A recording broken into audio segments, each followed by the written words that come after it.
They're coming. They're shooting. The other two officers.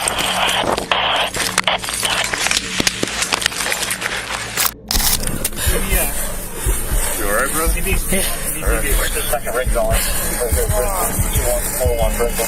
This is Officer Christie, accidentally struck by friendly fire in the midst of the chaotic gunfight. Despite their best efforts to neutralize the threat, Christie was injured by a bullet meant for the suspect. From Sergeant DeBoer, who narrowly avoided a deadly crash with a wrong-way driver,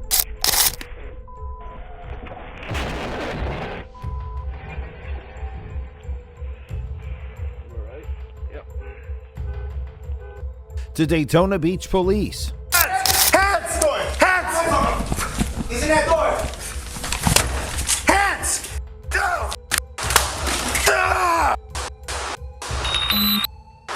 Our first case is the deadly ambush that nearly claimed the life of Officer Christie, who was injured by a bullet meant for the suspect. This is what happens when cops face tragic accidents. In early March 2023 in Burton, Michigan, a normal police operation turned into chaos when another cop was shot by accident. In a high-stakes situation, cops gathered around a suspect who was said to be violent and armed. As soon as the police arrived at the scene, their body cameras caught every horrible thing that happened, which made things very tense. Copy that. Suspect running northbound. Shots fired.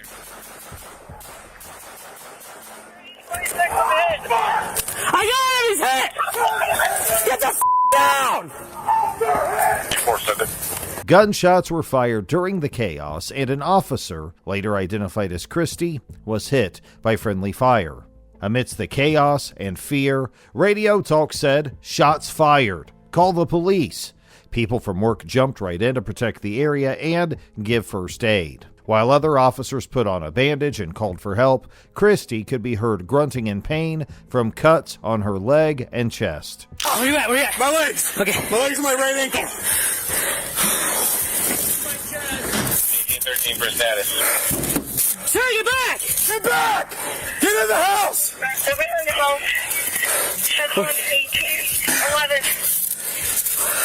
Where you at? Open my... Where at? Right here. Hey, step in. Right here, right. Step in.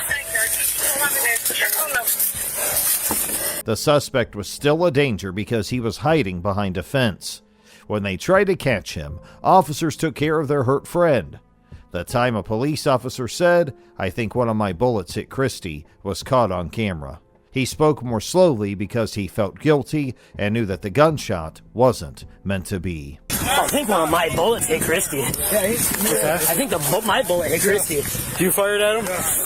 That guy in there's moving on the other side of the fence. He's right there. He backs up. Don't stop talking. There we go. Quickly getting there, rescuers drove Christie to the hospital.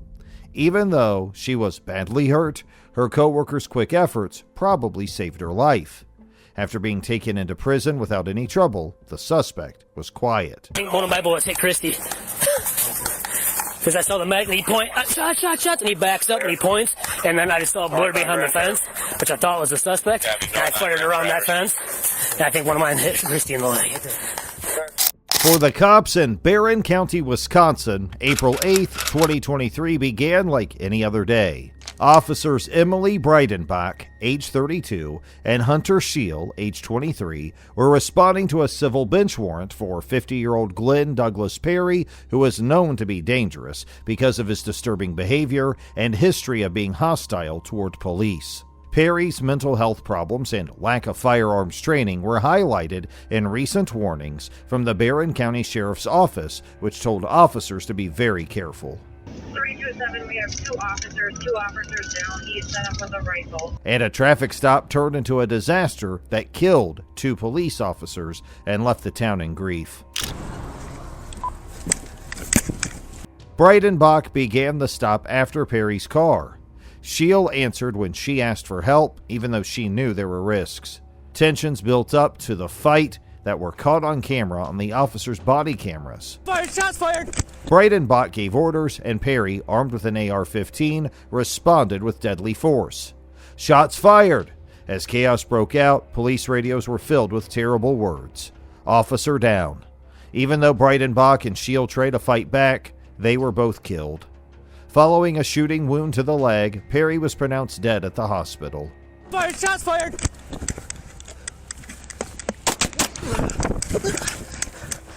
Officer down! Officer down! Officer down! The picture of Perry's past was disturbing.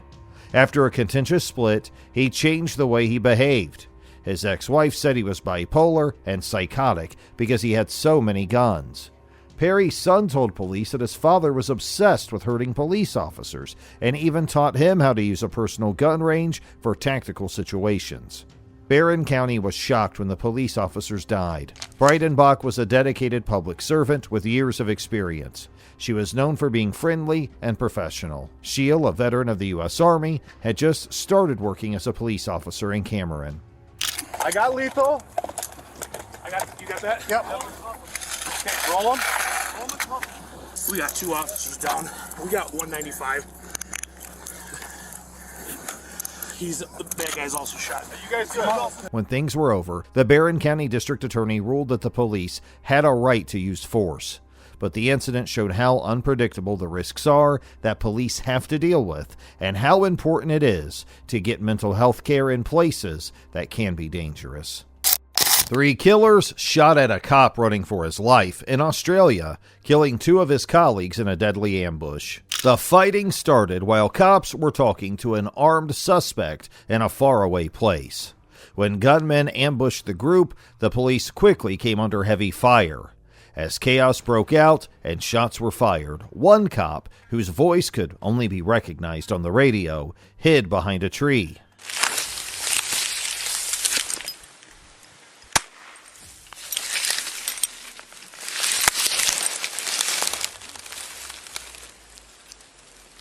In the first parts of the attack, the heavily armed shooters killed 2 police officers after a lengthy confrontation.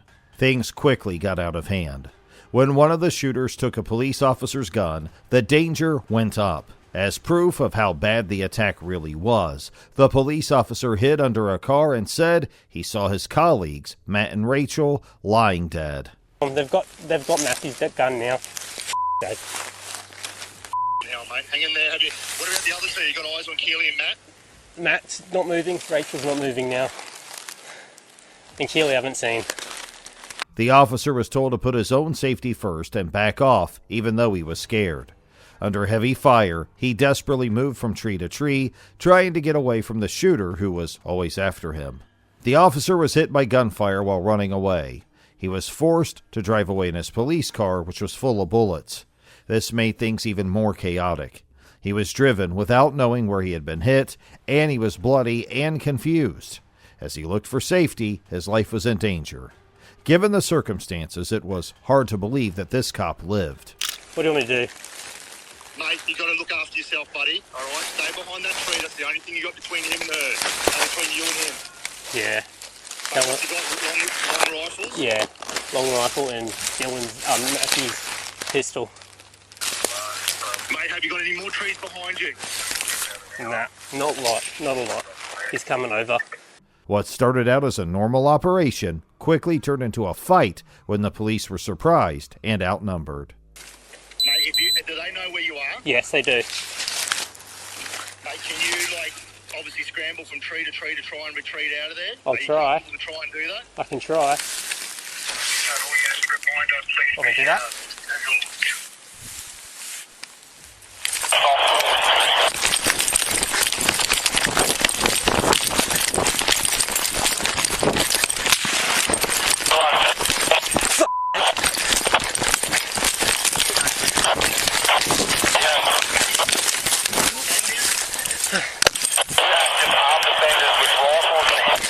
They're coming, they're shooting. The other 2 officers.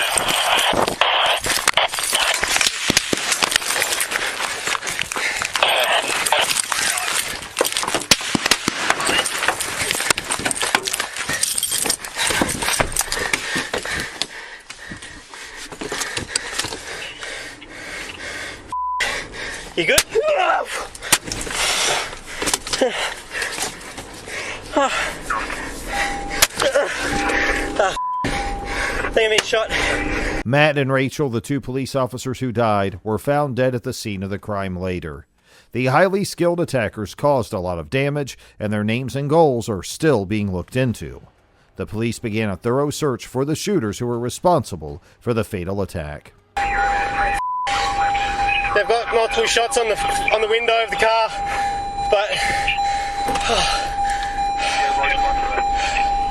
I had to drive away a bit. Very late at night, after the streets have been quiet, emergency calls began to come in. The reports were grim. A wrong-way driver on a collision course, likely drunk or asleep at the wheel. 10-4. As the city falls silent under the cover of night, emergency calls started flooding in. On the last transmission, officers were in a dangerous situation. While going the wrong way, a car was speeding dangerously close to them. Because they didn't have much time, the police chose to stand in the middle lane and push their bumpers toward the coming danger. As you can. Watch yourself, watch yourself. We are going to set up like this. He's coming right at us right now. Alright, we got him coming at us, dispatch. As the headlights got closer, the crash was certain to happen. Sergeant DeBoer's quick thinking helped keep a terrible head-on crash from happening. The worst thing that could have happened didn't happen because DeBoer took the force and delivered a glancing blow instead.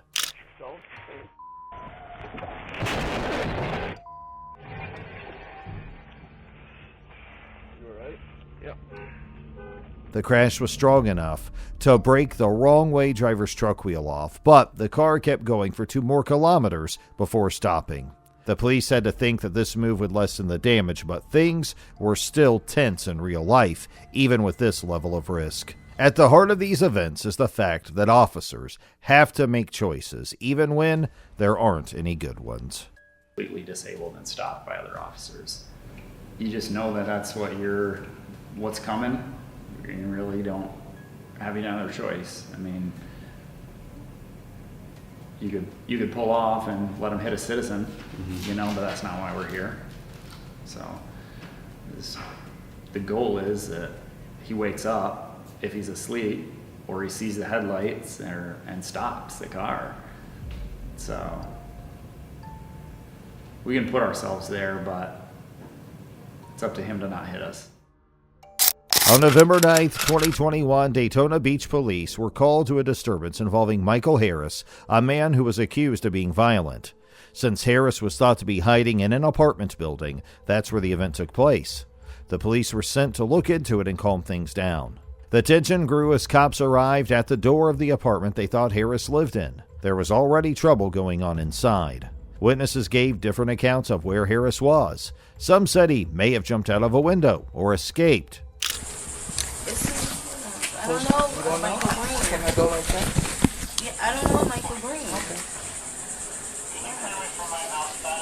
Okay. In the darkness, officers knocked on the door, announcing their presence in an effort to make contact and de-escalate the situation. The door opened quickly, and Harris shot one of the police officers right in the chest. The shocking event could have killed the cop, but his bulletproof vest stopped the bullet from hitting him, saving his life. Hands! Hands! Hands! He's in that door! Hands! Go!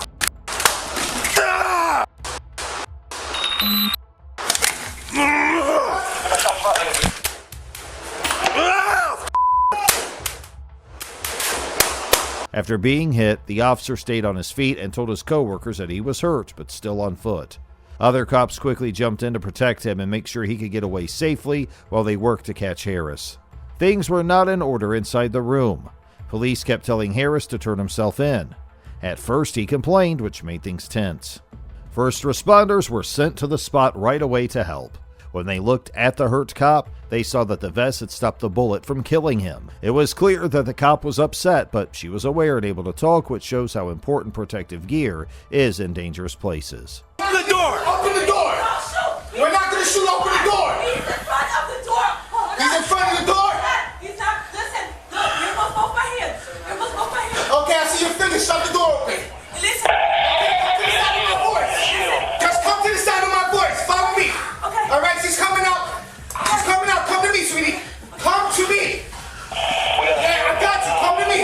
After a long time of talking, Michael Harris was finally found without hurting police or anyone else. He was later charged with attempted murder of a police officer and other crimes, and he was arrested. The officer was hurt, but lucky that the cut wasn't too bad to save their life. Those are the intense cases of bravery, danger, and survival that we've covered today.